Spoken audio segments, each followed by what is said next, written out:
Hello and welcome to the Animals Universe. I'm doing another book review today and I've just finished this book here. This is The Twisted Ones, Five Nights at Freddy's, the second of a trilogy. It's written by Scott Cawthon and Kira Breed-Wrisley. I don't know who predominantly writes it, but I previously read the first book, which was down here, The Silver Eyes. And honestly, it was all right. I wasn't the biggest fan. When I came into The Twisted Ones, I thought usually the original is always best, you know. So I was expecting the quality to maybe stay the same or dip a little bit. But actually, spoiler alert, I preferred this book to the first one. Not by a great deal, but for a significant reason. So I'm going to delve a bit into this. There's going to be spoilers ahead if you haven't already read this book. I do recommend getting these books. Obviously, you know, books are relatively expensive these days unless you get them second hand. Go check eBay or Amazon or go buy them first hand, you know. Treat yourself. Spoilers from this point on.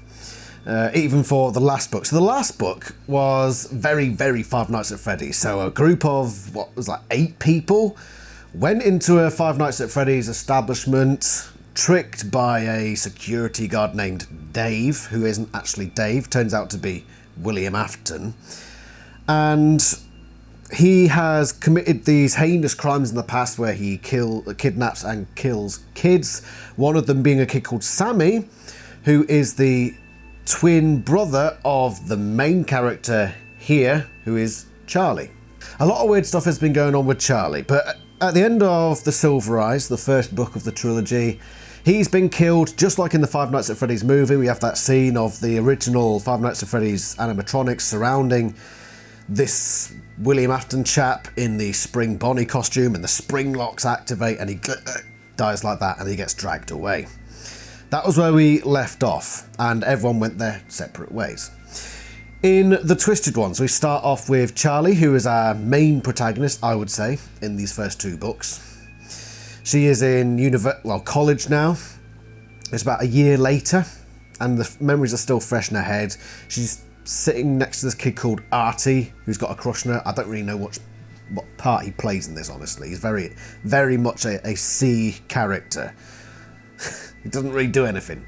She's living in the same dorm room as Jessica, who is one of the characters from the last book, The Silver Eyes, and they separate their room in half, and she's got a really nice clean room like a normal room, and then Charlie's side is all messy and there's bits of animatronics everywhere, and she does all this animatronic stuff. I will say that this is quite complex.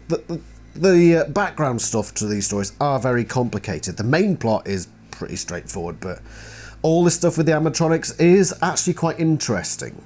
And it's one of the better parts of this book, because she's got this, it's 2 animatronic heads that talk at each other. It just says things like, I, me, and you are, and like really basic weird things like that. And it's very intriguing how that fits into everything. I imagine we'll find out much more in the 3rd part, which I'll be reading next, which is The Fourth Closet. But we'll get onto that when we get onto that.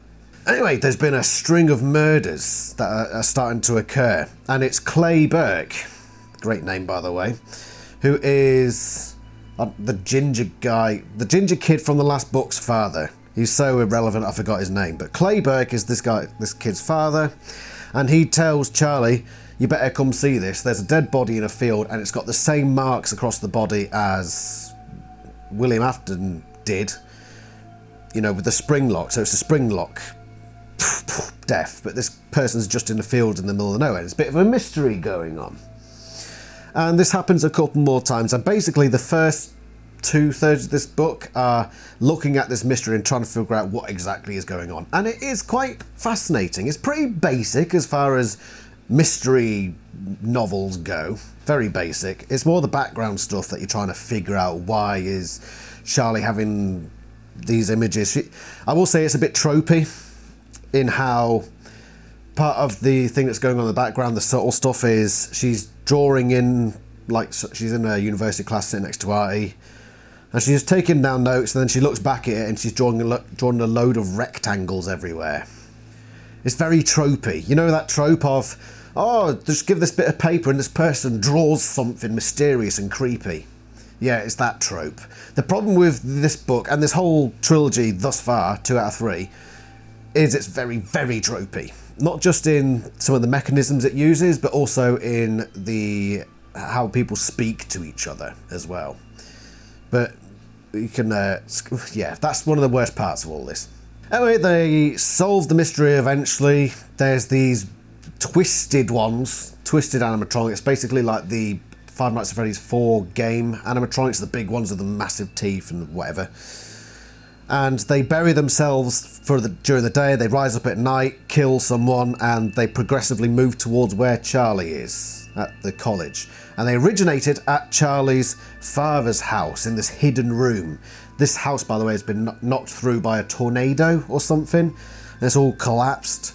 So John and Charlie go and investigate and find this room where these twisted animatronics are.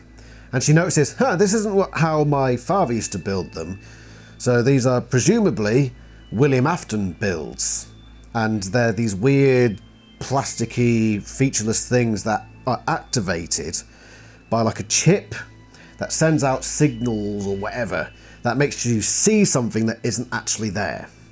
Very much like the games, like Security Breach Ruin and Help Wanted 2, where you're seeing things that aren't actually real. It's very much like that, and I think in some way it links to that, but I haven't delved enough into the lore to really give an informed opinion on that. If you want to get deep into the lore, I'm sure there's another video out there somewhere. I'm just reviewing this book.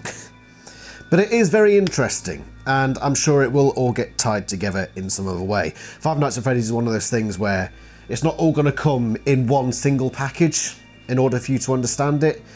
There's various different packages, and you take bits from here, there, and everywhere. It's sort of how I like to write my fiction as well. If you ever read my fiction, I don't, I leave questions in a piece of work, but I won't answer it until I've done another bit of work. It's all one big web, one big puzzle. And I find it very boring when you just have every answer that you need in a single package. And then the next book comes along, completely new questions, completely different, all the answers are there. Yeah, I don't really like that style of writing. So I approve of this. Does make things very complicated though, but I like that. I like that. If you watch my videos, I like things that are complicated and nuanced and weird. So I do appreciate that. The end scene is probably a bit too weird, in my opinion. They end up in some... Right, so the way I see it, basically massive spoilers here. Charlie gets eaten by one of these twisted animatronics and taken away. And the other characters, which are John, Jessica and Clay Burke, chase her down. And then suddenly she wakes up in this new restaurant, which... the way it's described kind of reminds me of the Five Nights at Freddy's 2 location, sort of, but not. And I do struggle with the descriptions in these books sometimes. I find it very hard to read the description lines and put an image in my head, unlike something like Animorphs, for example, which does manage to instill a clear image in my head of settings and surroundings. I do find it a bit of a struggle with these Five Nights at Freddy's book. It just seems to be a jumble of words sometimes. And I'm not dyslexic, at least I don't think. It just, the descriptions don't feel quite right to me. It doesn't give me a clear picture. But regardless. They end up in this weird restaurant location and there's things bouncing around and I don't know if they're real or not. I don't know which parts are real, which can work. But then in the end, it turns out it was her dad's house. And I'm just thinking, so she lived there for years. And I understand, yeah, there's this one room at the back that when the tornado came and knocked the place down, this secret room was uncovered. I didn't picture an entire bloody restaurant in there. That wasn't made very clear and it just felt a bit like, hold on a minute, that's not right. But yeah, then we pretty much come to the end. But biggest spoiler of the whole thing. Of course, all these rectangles that she was drawing in her books everywhere, it was shock horror, a door. Who would have thunk it?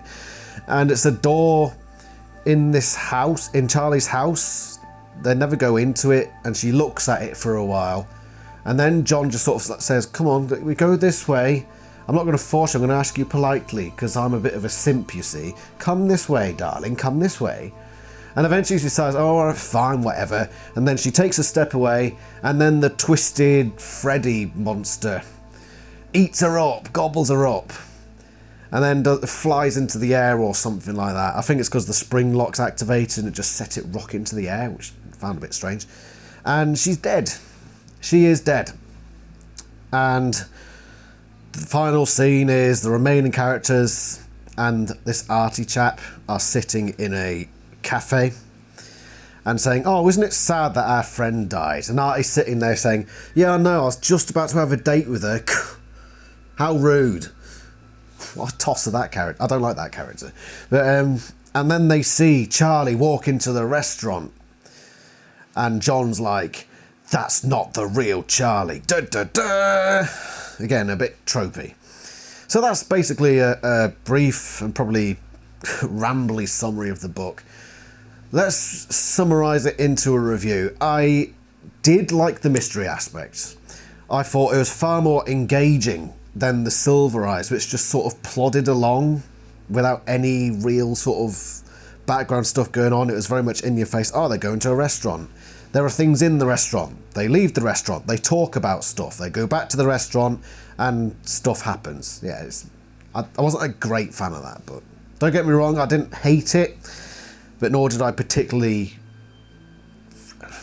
It's a 5 or 6 out of 10 on the scale, basically. You know, it's not impressive, but it's not bad either.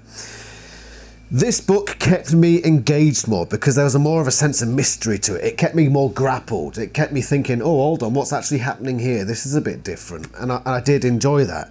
I just don't like the tropiness of, say, the interactions, like the whole drawing rectangles in a book thing. It's been so overdone in horror stuff that it's become like the biggest cliche.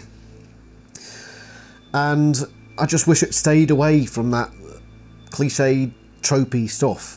If it did, it would probably be so much better.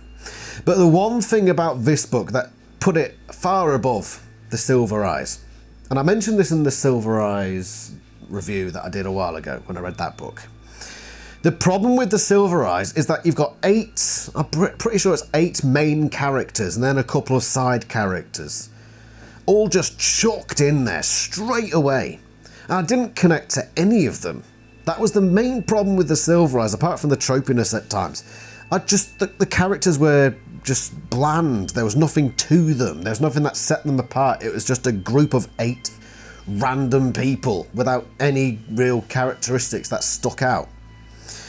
What this book did better is it basically sliced the cast in half, threw away the unnecessary, and focused in on a smaller number of characters, and within 2 chapters you can tell the difference because they actually started to develop a character. They actually had time to delve into these characters and make us want to read more about them. Whereas in the last one it was just like, and then person A did this and person B said that and person C did that, and who gives a bollock? Now it's Charlie did that, John did that, Clay did that, and he did that because that's his character, she did that because that's her character, and we know that and we understand that and it makes sense. It's much more engaging.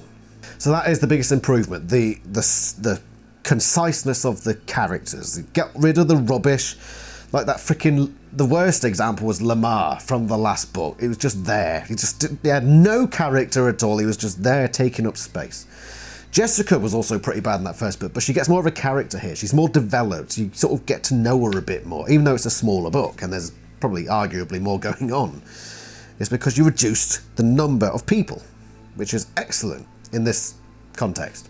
John is an interesting character. Now, I mentioned that the only character John had in the last book was that he was a complete simp.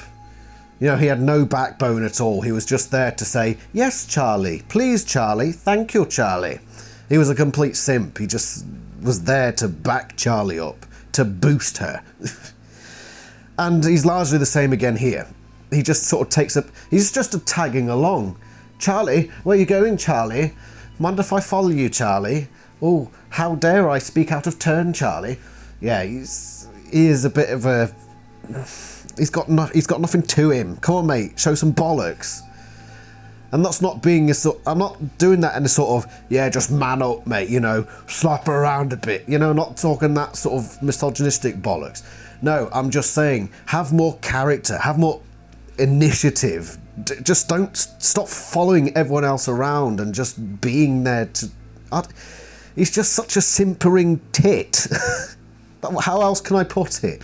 I get the feeling that we're going to see because the way the last book ended, where Charlie is effectively dead, I highly doubt we're going to start the next book looking at Charlie. I'm going to take a sneak peek at the first paragraph here. And Charlie! John clambered through the rubble toward the place where she'd been. Charlie. He closed his eyes. Yeah, it looks... I mean, that was pretty predictable. It looks like John is the main character. So maybe, hopefully, in this next book, we're going to actually delve into a character other than the simpering little tit that John has proven himself to be so far. But anyway, in all, if I were to give The Silver Eyes, the previous book, a 5.5 out of 10, this book is probably a 6.5 to 7 out of 10. You know, average to good. You know, could be a lot better, but also could be a hell of a lot worse. And the next book I'm going to be reading is The Fourth Closet, the third part of the Five Nights at Freddy's trilogy. So thank you very much for watching. If you haven't read this book, why are you watching this video and letting me spoil it for you? If you have read the book and you've watched this video, do you agree with me? What are your thoughts on the book? Just let me know. And, well, have a good evening, I suppose. So, go check out my Animorph stuff. That's a great book series if you haven't read that before. I consider myself a bit of an Animorph fan, which, considering the whole thing there is Animorphs, yeah, whatever. Go read that book series as well. Do it. It's a good series. It's better than the Five Nights at Freddy's series. Okay? And I can say that having read 2 of the major books now. So thank you very much for watching. I shall see you next time. Ta-ra!